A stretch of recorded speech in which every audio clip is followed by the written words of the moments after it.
We were at his office and we were talking about the history of Tito's Market because we were posting food and food only, and we needed to be more personable. And I was having a conversation with him about it. So I was like, how was Tito's made? What was your role in the growth of Tito's? Regular marketing stuff. All of a sudden, when I didn't want to talk about his personal life and I kept changing the subject, he got so mad, like so upset. And the first things that came out of his mouth was, "Why are you gassing me up?"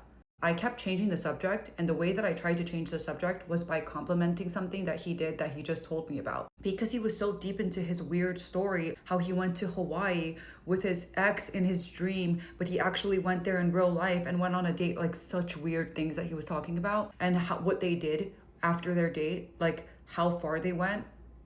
Tried to switch the subject back to work, and he was like, "Why are you gassing me up?" I was immediately just taken aback because he was like screaming and turning red. Asking, what is the purpose of this conversation? In that moment, the last thing he said was, "Oh yeah, how far did we go on the date? We didn't have sex yet," or something. And I was just like, what is happening right now? I'm trying to get the conversation back to what we were talking about. I tried to talk about more work stuff.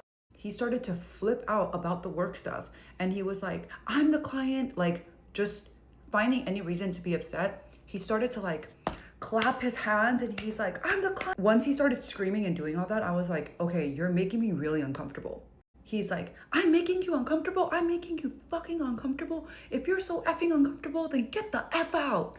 And when he's doing this, he's physically getting up from his office. Like his office was pretty big and he was on the opposite side of me. The door is right next to me.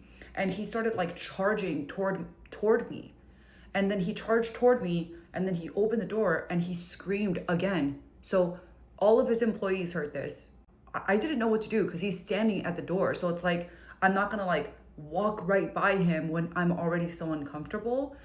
That's when I realized that his mask was falling and this was who he really was.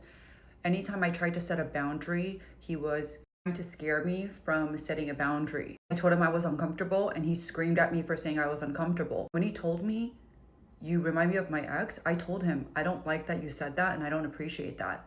And he apologized, but he started to act weird. Anything that I did that I told him when I felt uncomfortable about something, he just got weirder. And then you would think like that's the worst that it could get, right? But no, it gets even crazier.